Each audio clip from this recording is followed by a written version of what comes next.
Turbo and 2K show. What is up, 2K crew, and welcome to the first episode of 2026. And it's not going to disappoint. Not at all. Not at all. Not whatsoever. We got a packed show today.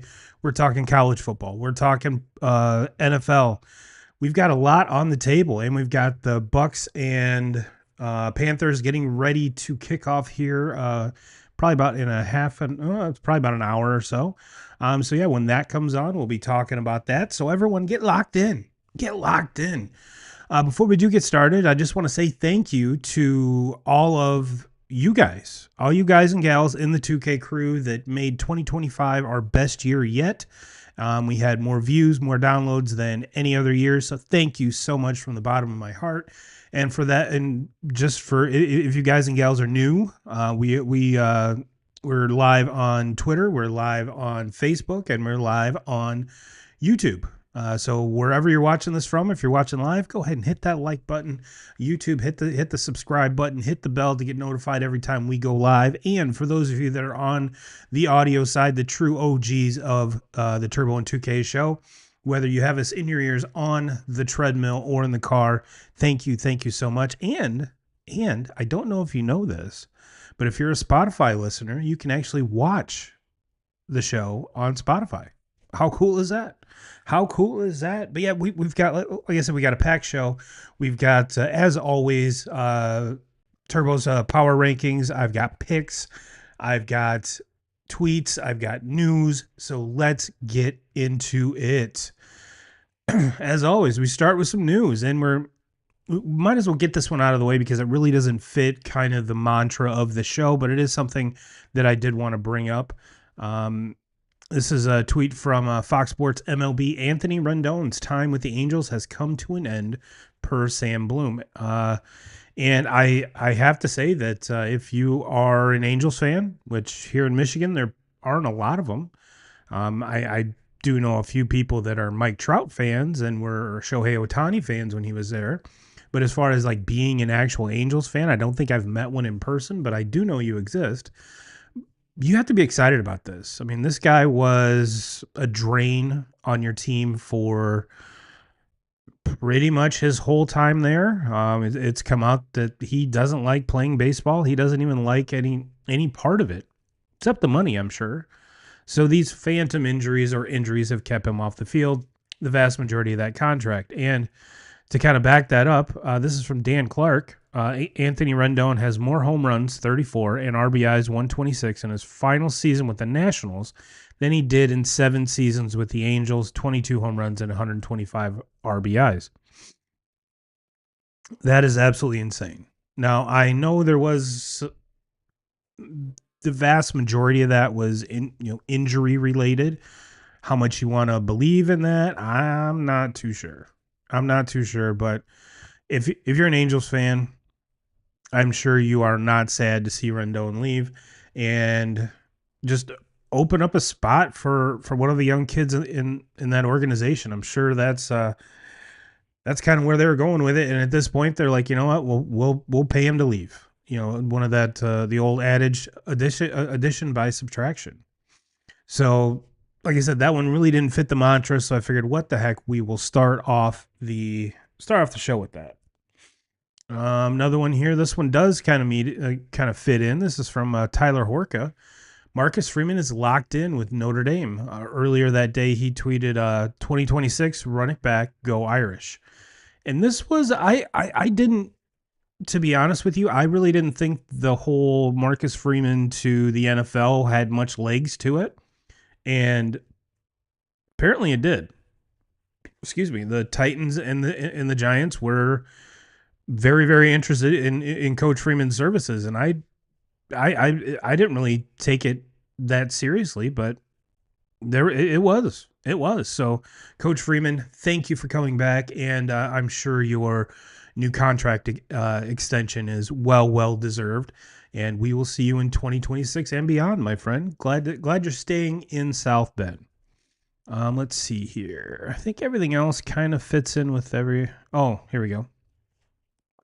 This is another one. It's not the one I wanted. Adam Schefter tweeted, after the Cowboys waived Trayvon Diggs today, he hired David Mulligeta of Athletes First to represent him. Diggs now will go on waivers and, if unclaimed, will become a free agent. And this was something that kind of was surprising. Trayvon Diggs, the last couple years, has dealt with a lot of injuries, so he hasn't been on the field a lot. So I feel like the vast majority of folks kind of forgot about him.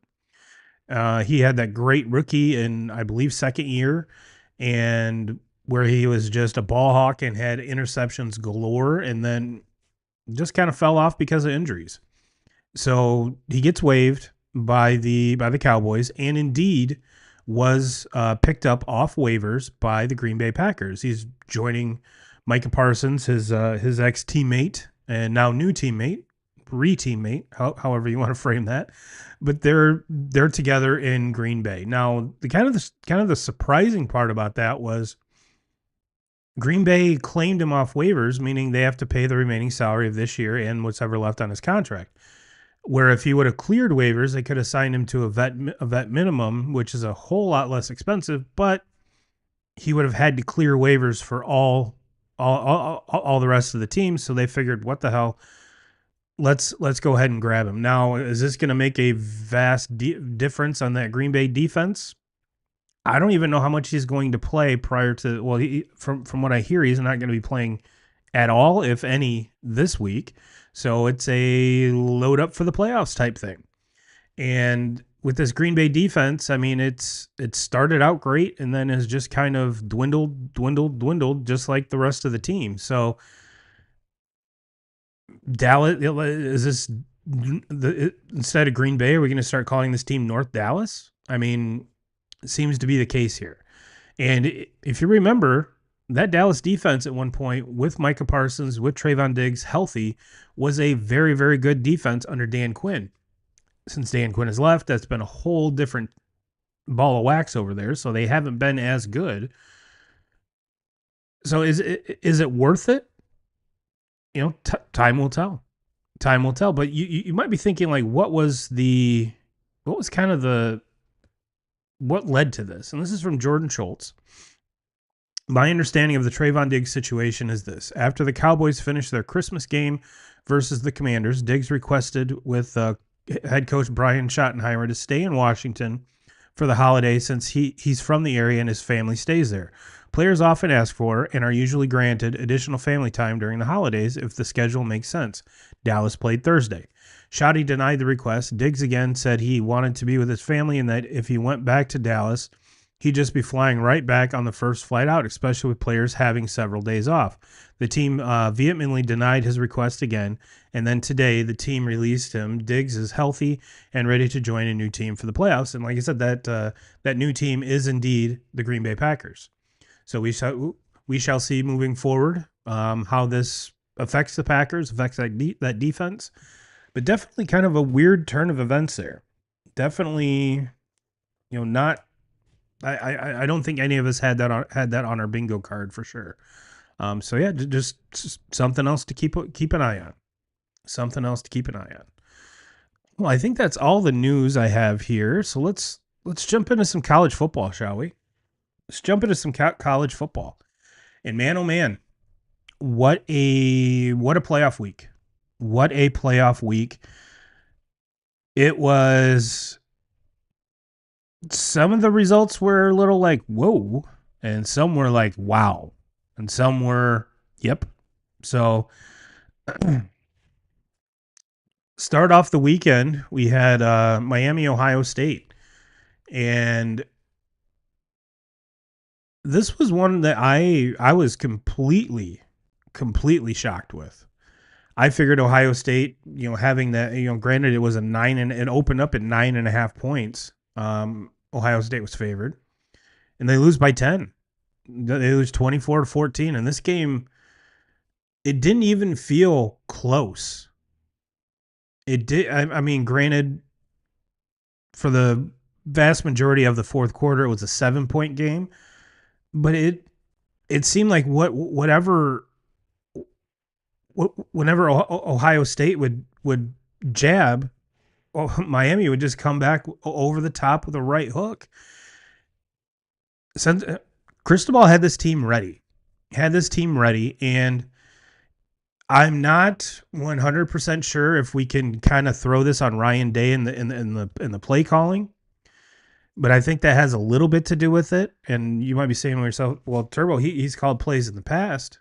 Well, yeah, but we've seen this Ohio State team have vastly more success when the offensive coordinator, go back to last year and Chip Kelly, that team was unbelievable. That offense was unbelievable. Granted, you lose both running backs to the NFL, but you still have and Abuka to the NFL. Three very very and your quarterback.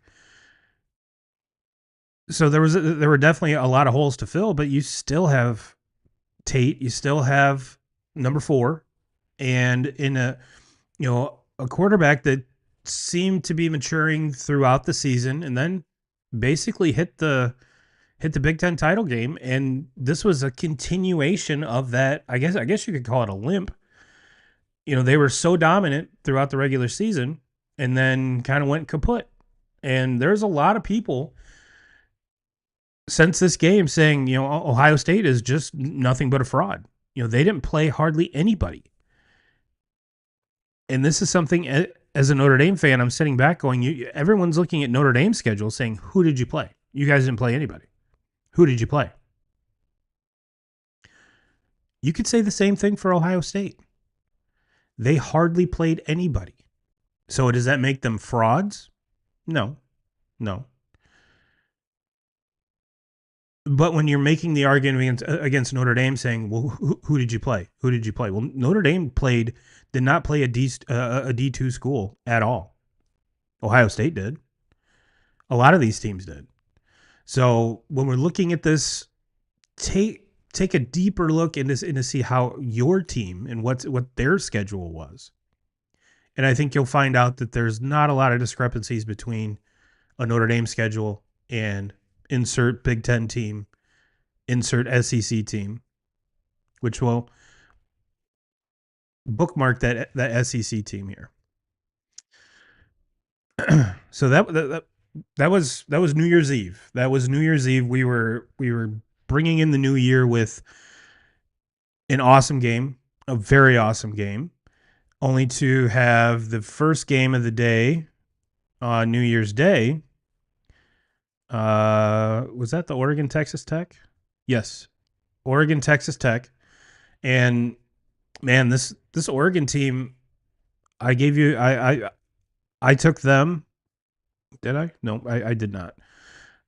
They were not in my pick'ems last week, but I told you that was one of the games that I was the most excited to watch. Out of these 4, this was the one I was excited to watch. That vaulted, highly paid defense of Texas Tech going against this Oregon offense that now had all their receivers healthy for one of the first times in a long time. And we kind of did Oregon expose Texas Tech? I don't know. But for as badass as that Texas Tech defense was, supposed to be, that Oregon defense was even better. That freshman, I can't remember his name, was number 4 or 5, I believe. The corner safety played an absolute phenomenal game. That number 41, I believe, had sacks and caught a fake punt. I mean, this Oregon team, there was a lot of folks that were, when they were kind of handicapping this whole field, said Indiana's number 1, Ohio State's number 2, Oregon's number 3 before any of the other teams. So for this Oregon team at the 5 spot to come into Texas Tech, or come into the Orange Bowl and blank Texas Tech, I don't think anyone saw that coming. But man, what a hell of a way to kick off 2026 in that game. That was completely awesome. And then we had kind of if we're going to be talking about a team that got exposed, Indiana 38, Alabama 3.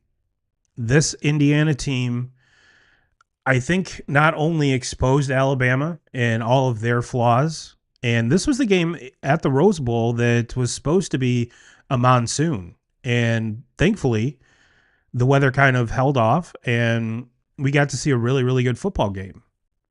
If you're an Indiana fan, if you're a Bama fan, you did not like what you saw because there was some people saying Ty Simpson quit on his team. I don't know about all that.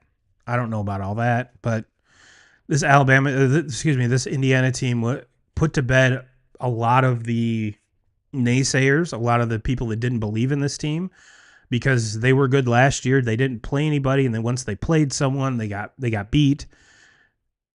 And now they beat Ohio State in the Big Ten title game, and they beat Alabama in their first round in the quarterfinals.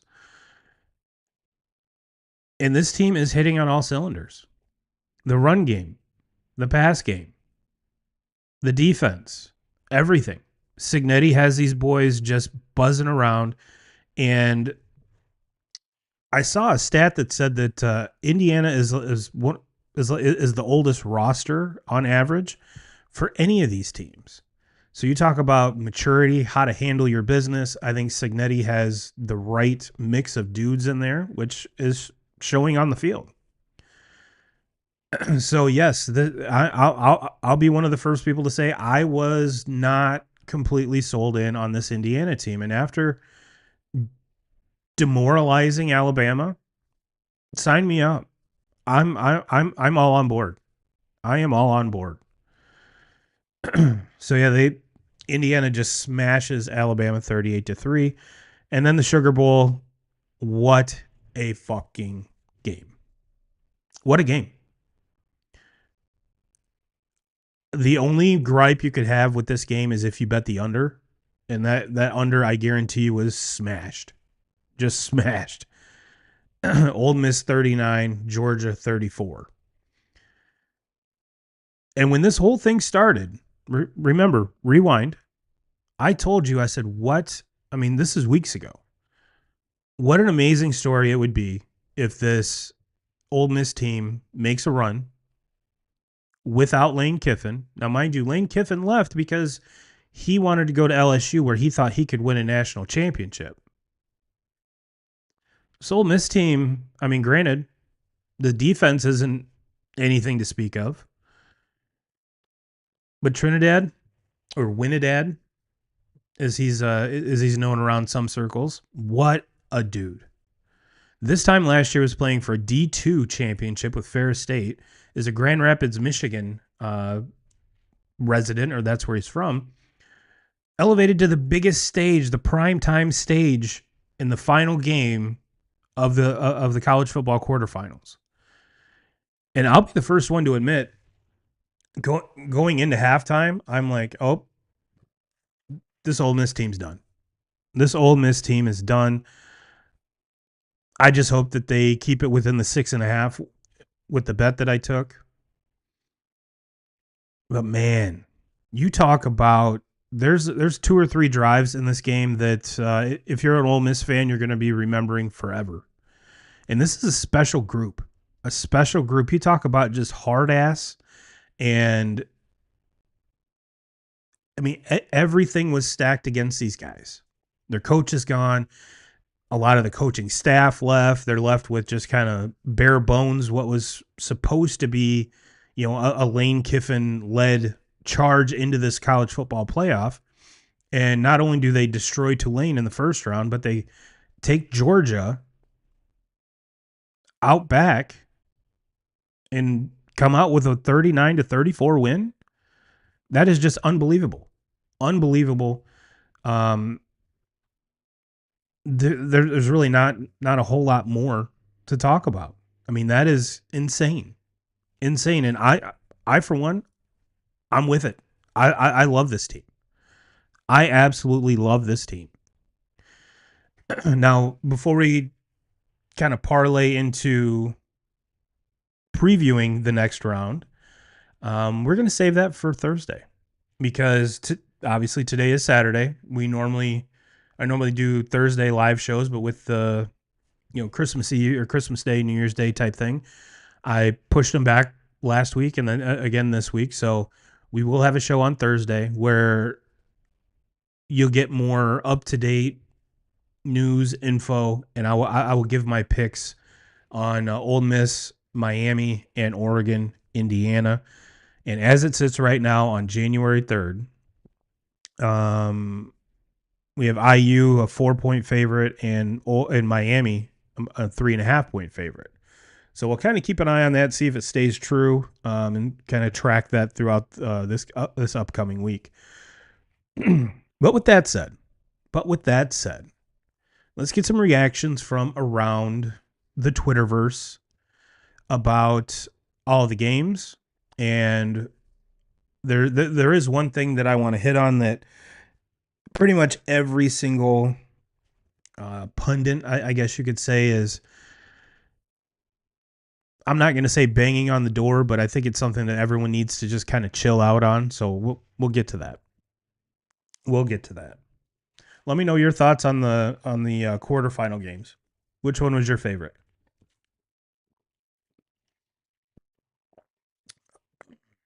Like I said, the only one I really kind of tuned out was the Alabama Indiana game, but that was just me. Well, let's get into some of these reactions here. And this is something that I didn't know was a thing, but this is from ML Football, and there has been other folks tweeted this, and it's even been talked about on a lot of the big shows. News: LSU will pay head coach Lane Kiffin $500,000 after Ole Miss won their playoff game tonight. When LSU hired Kiffin, they agreed to pay his performance bonuses for every Ole Miss playoff win. Kiffin made $500,000 tonight to sit on the couch. Wild. And I believe that if Ole Miss does go on to win the college football championship, Lane will pocket $2.5 million total. So it's good to be Lane Kiffin right now, I guess, because you're just sitting there and the money's still coming in. Let's take a look at this one. Actually, let's do this one first. This one's from Bussin' with the Boys. College football playoff wins. Lane Kiffin 0, Pete Golding 2. And this dude, Pete Golding, is amazing. I would play for him in a heartbeat. I would have my boys play for him in a heartbeat. Love that dude. Absolutely love him. But this is from Garrett Armbruster. Pete Golding really told Lane Kiffin, this place isn't your office anymore, and told him to pack his stuff and get out of town. Then the dude was named head coach as his players erupted in excitement. Then they beat Georgia after a halftime deficit. Absolute ball coach. Like I said, I love that dude. Love that dude to death. That is awesome. That is absolutely awesome. Now another tidbit here. Let's do this one first. This is from Terrence King Tearbear. Old school football fans have been whining about NIL and the transfer portal ruining the sport, when in reality it's brought the sport the parity it's been desperately needing. Indiana's never been to the college football playoff, or the national championship, excuse me. Neither is Ole Miss, neither is Oregon, and last time Miami did was in 2001. So Terrence is right. King Tearbear nailed this one. And kind of the cool part is, we're not that has anything to do with NIL or anything like that. We're going to see that in the NFL. So how awesome is that? The dominant teams, or quote unquote dominant teams, are not going to be there when it comes playoff time this year. So you talk about new blood, you talk about just, I'm pretty sure there was some Chiefs fatigue, some fatigue around them winning all the time. And the Eagles are going to make it, but are they going to make a run? We'll get to that later in the show. Let's look at this too. This is from Josh Pate. We're guaranteed to see a new coach, or see a head coach win his first national championship. Also, all 4 teams led by transfer quarterbacks. And that's something that, I'm not saying that you have to have a transfer quarterback to win a national championship. But it seems to be, I mean, J.J. McCarthy wasn't a transfer. Now, I know JJ is kind of a hot button subject here. So let's just talk about his time in Michigan. You look at last year, OJ Howard, or excuse me, Howard was a transfer, and now all four of these dudes are. And even going back to the national championship game last year, Riley Leonard was a transfer quarterback. So I don't know. I don't know. It's weird to me that that seems to be the trend, and it's weird. It's also weird that because when you look at the playoffs, both this year and last year, you're looking at the best teams in the country. You would think that they would be able to groom quarterbacks or something instead of just plug and play, plug and play. I don't know. I don't. To me, that's just weird. That's just weird. But what do I know? What do I know? Let's keep cruising here. This is from DraftKings. Kind of goes against what Terror Bear was talking about. But Texas Tech and Ohio State combined for $63 million in NIL money. Each team went one and done in the college football playoff. It's one of the things Nick Saban has said over and over and over on College Game Day. Yeah, you can spend money, but if you don't get the right dudes, then you're shit out of luck. And these two teams, shit out of luck. Shit out of luck. Let's take a peek here. This is from Jay Tust. You know what's wild? Indiana's the only team left in college football playoff that won a conference championship this season. Heck, they're the only team that's even played in a conference championship this season. Wait, since the college football playoff expanded to 12 teams, Indiana's the only conference champion to make the college football semifinals. And that, again, getting back to these are the best teams. Is winning your conference championship that important? Which I will say yes. Yes, I think it's kind of I'm not going to say a fluke that we're not seeing this more and more and more. But when you look at it, there's only 5 out of the 12 that are conference champions. So just odds will tell you that those teams, granted, they should be the best teams. At least the 4 of them should be. Or hell, let's just say 2, the Big Ten and the SEC. Those 2 teams should be the top of the list. So you're kind of outnumbered. And yes, getting to my final point on the college football docket today, it's been 2 years. It's been 2 years for the 12 team. Let's calm down. Everyone take a breath. We need some more data. We need some more tries at this before we get everything cemented and everything kosher. But no one will. This will be a 16-team playoff before we know it, and we'll be arguing with team 17 and 18 why they need to be in over team 16 and 15. So it is what it is. It is what it is. Now let's talk about Alabama. And I know I'm going to get a lot of heat for this because, I've been quite outspoken as a Notre Dame fan and even talked about how Notre Dame should be in over Alabama. And there's a lot of people are, I'm not going to say agreeing with me, but kind of took a deeper look at what was going on. So let's look at it together. This is from Brendan. The biggest reason the committee put in an Alabama team that limped into the end of the season was the 4-game quote-unquote gauntlet of ranked opponents they beat. UGA, which is legit, Mizzou, Vandy, Tennessee. Those teams went 0-4 this bowl season. Alabama lost 38-3. Take a bow, committee. You did it. Now let's look at this one. This is from FF Buck. Tennessee didn't beat a single FBS team with a winning record this year, yet they were ranked in the top 25 all year, given every SEC team an inflated win. SEC bias shit, unreal. And there was even, let's go back to this one. You could say the same thing about Missouri and Vandy. Granted, Vandy had some good wins, but I believe Missouri didn't have any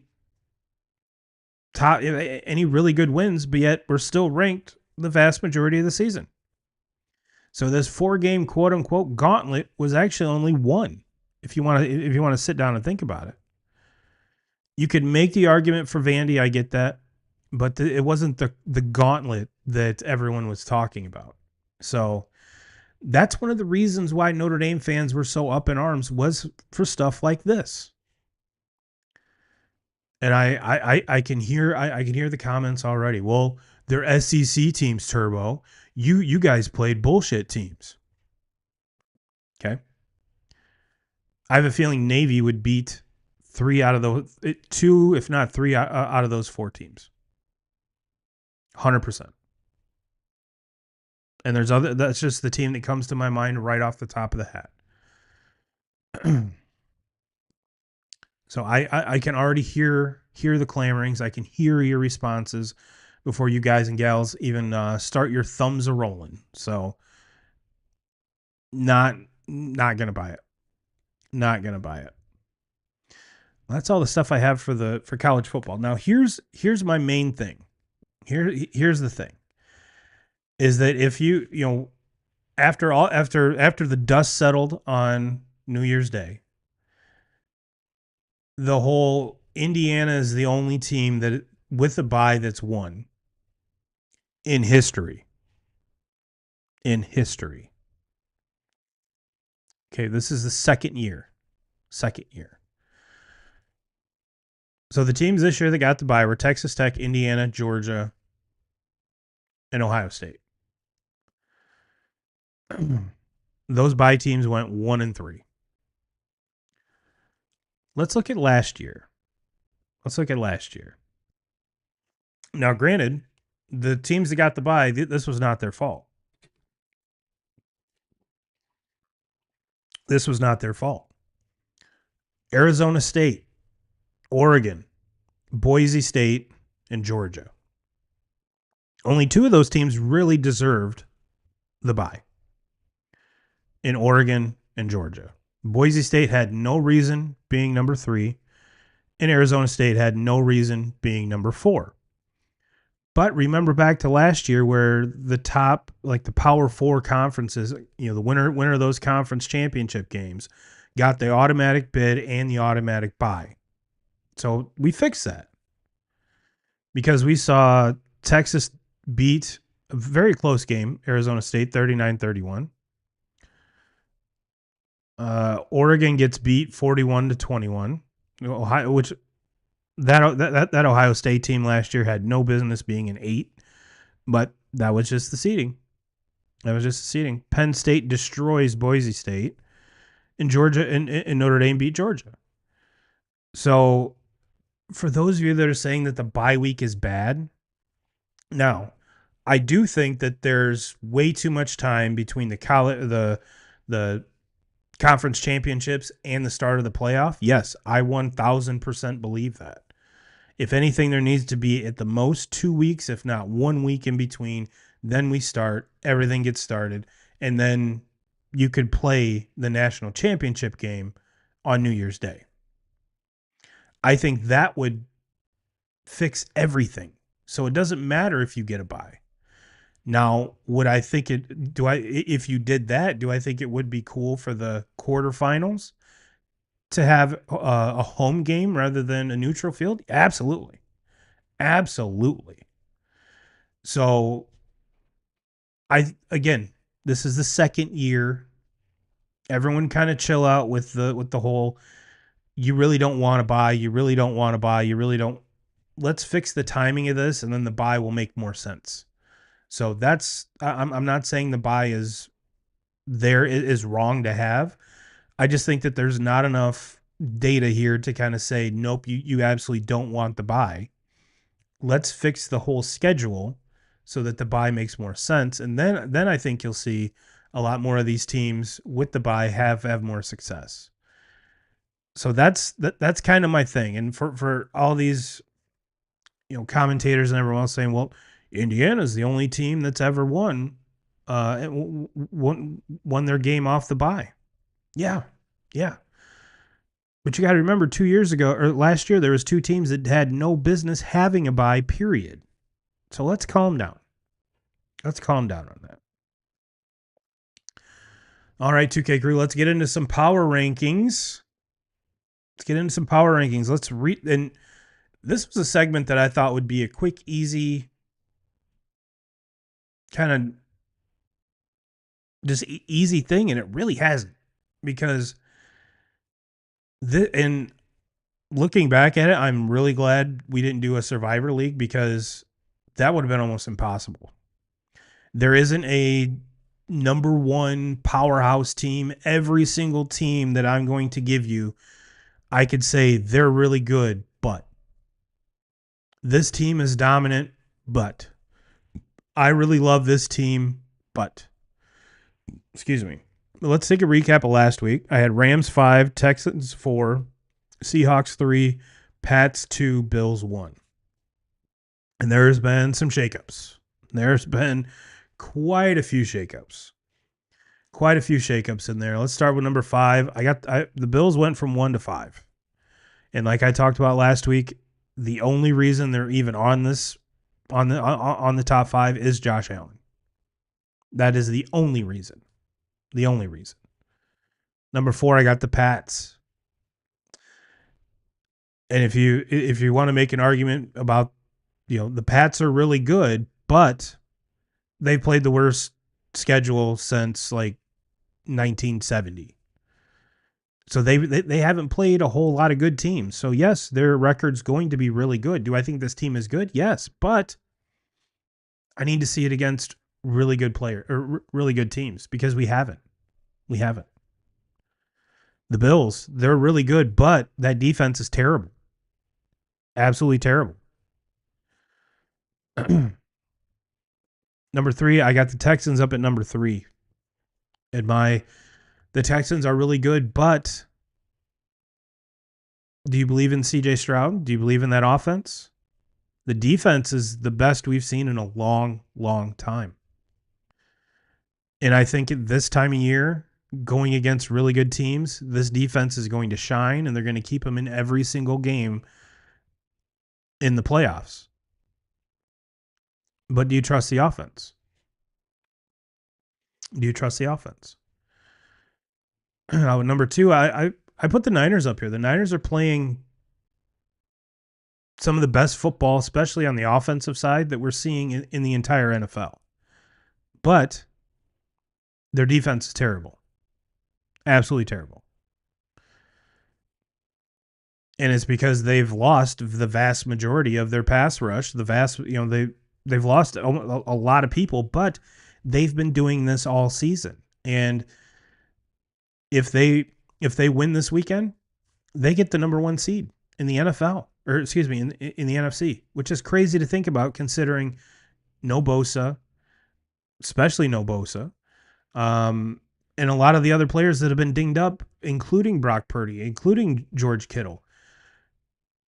It's a lot to deal with, and Kyle Shanahan has done this. Probably it's probably the best coaching jobs we've seen in a very, very long time. So I love this 49ers team, but the offense needs to outscore whoever they're playing. It's kind of like the opposite of the Texans. And number 1, I got to raise the Seahawks from 3 to 1 this week. This Seahawks team is really good, but do you trust Sam Darnold?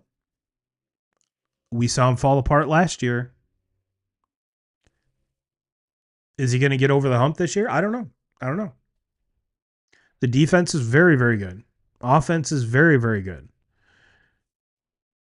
You could say they're probably the most complete team in the NFL, but do you trust Sam Darnold? That's the question.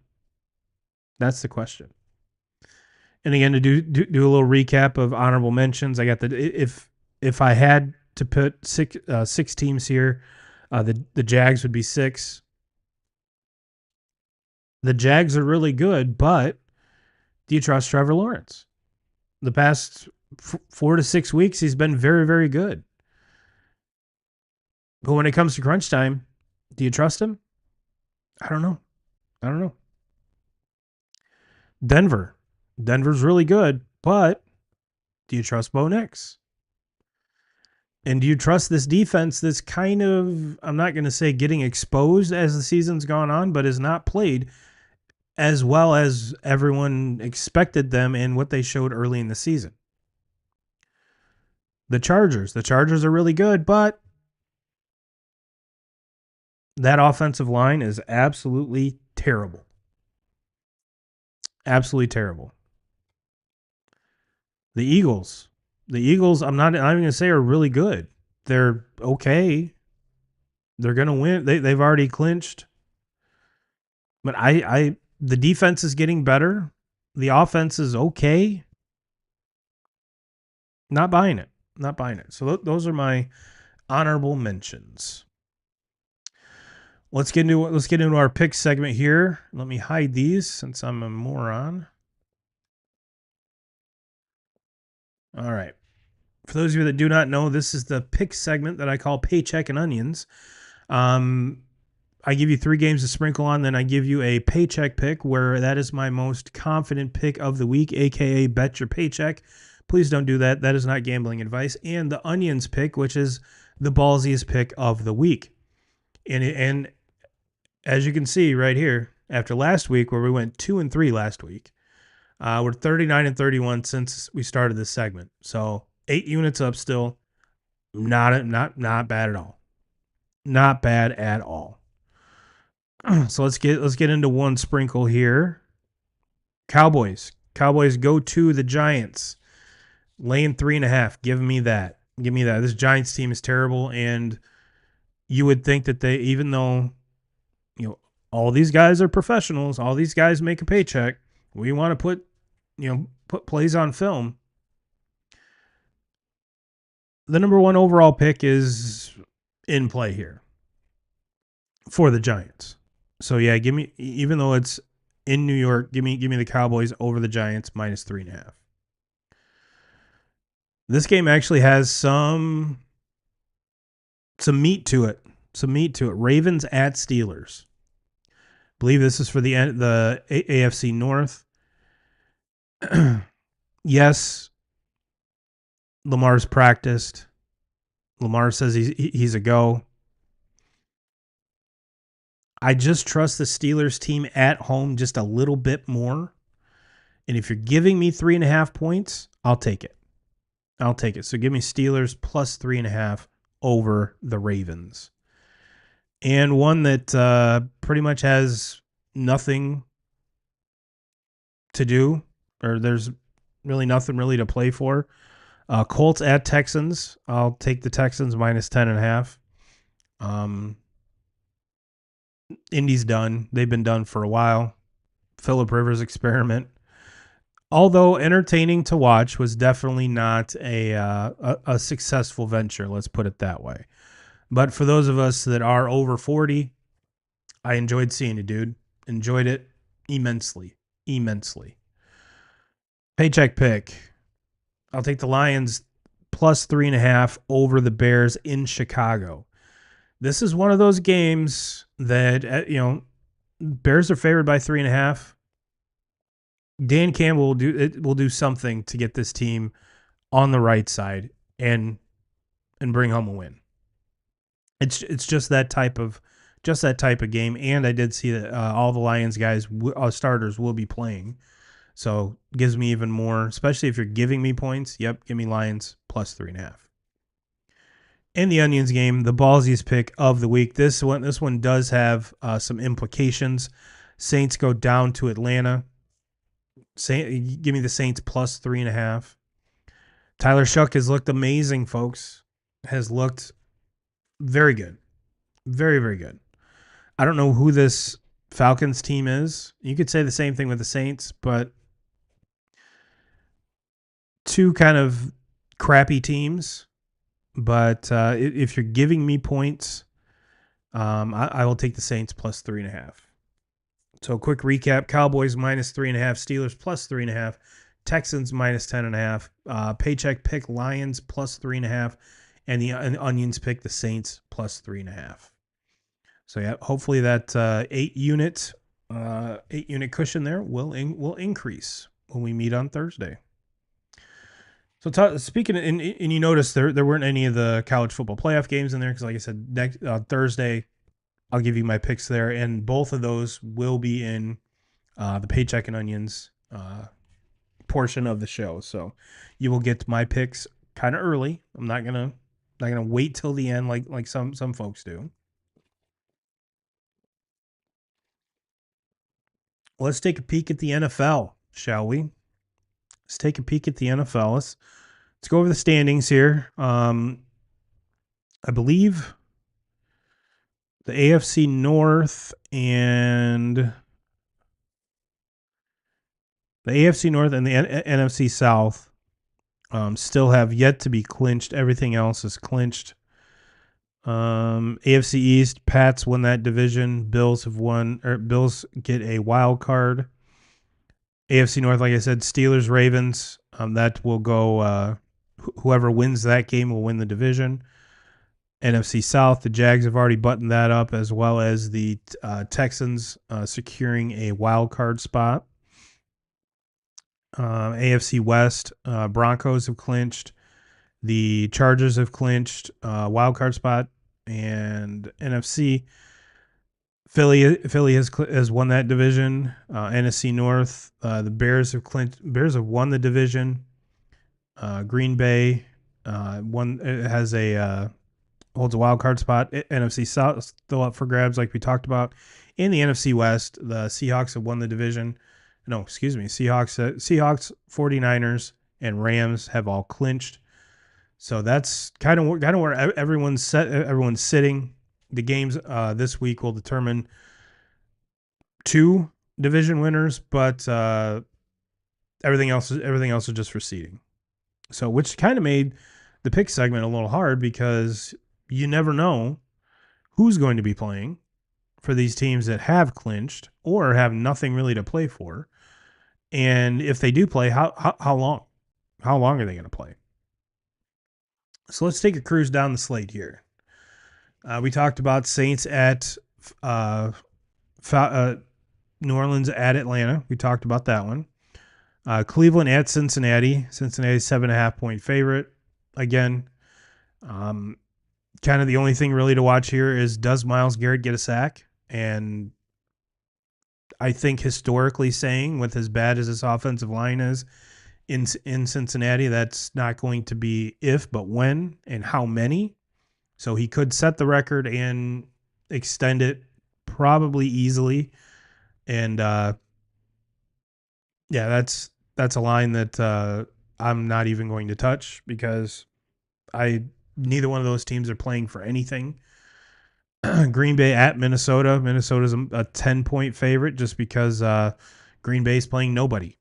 They're playing their third string quarterback. If you're kind of keeping up with the times, we talked about Cowboys at Giants, Tennessee at Jacksonville. Jacksonville's a 13.5-point favorite. Don't care. Colts at Texans. We talked about Jets at the Bills. Bills are 7.5-point favorite. They've said that Josh Allen will start to kind of continue his streak, but again, how long is he playing? We talked about Lions, Bears, Chargers at Broncos. Broncos are 13.5-point favorite. Again, both these teams have everything locked up, so not going to put anything on that game for sure. Chiefs at Raiders. Who cares? Somehow the Chiefs are 5.5-point favorite. Nope, not touching that one. Cardinals at Rams. Rams are 9.5-point favorite. Yeah. Dolphins at Patriots. Patriots are 11.5-point favorite. Again, how many of the Patriots are actually going to play? TBD.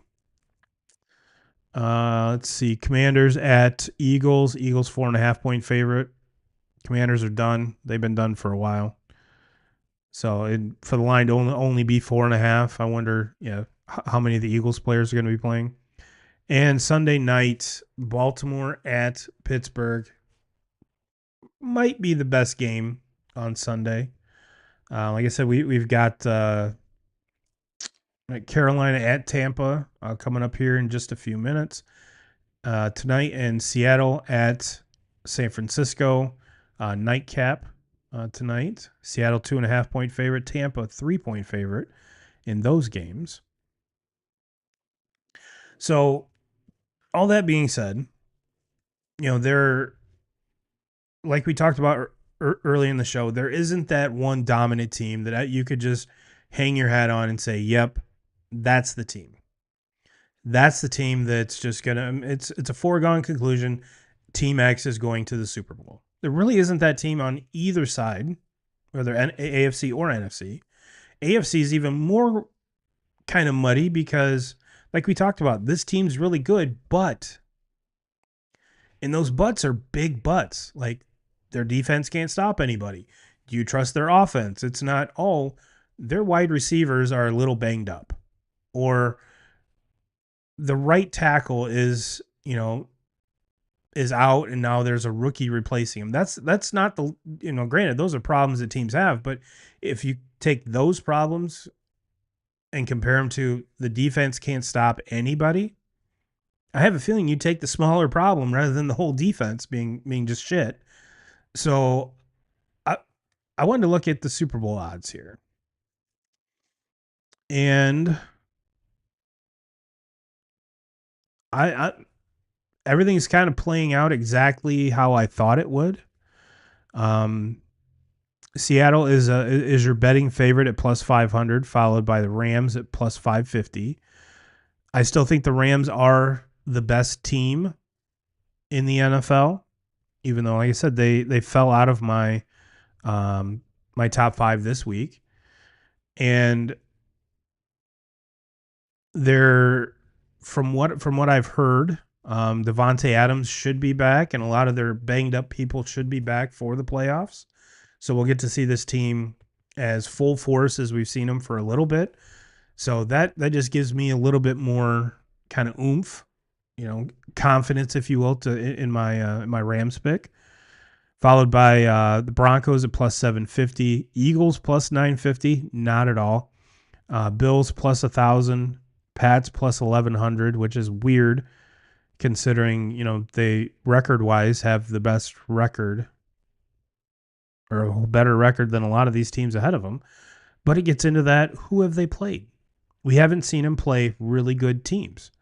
Now, if you want to take a flyer on that, I wouldn't put it past Vrabel to make a really, really deep run in this whole thing. We've seen it before.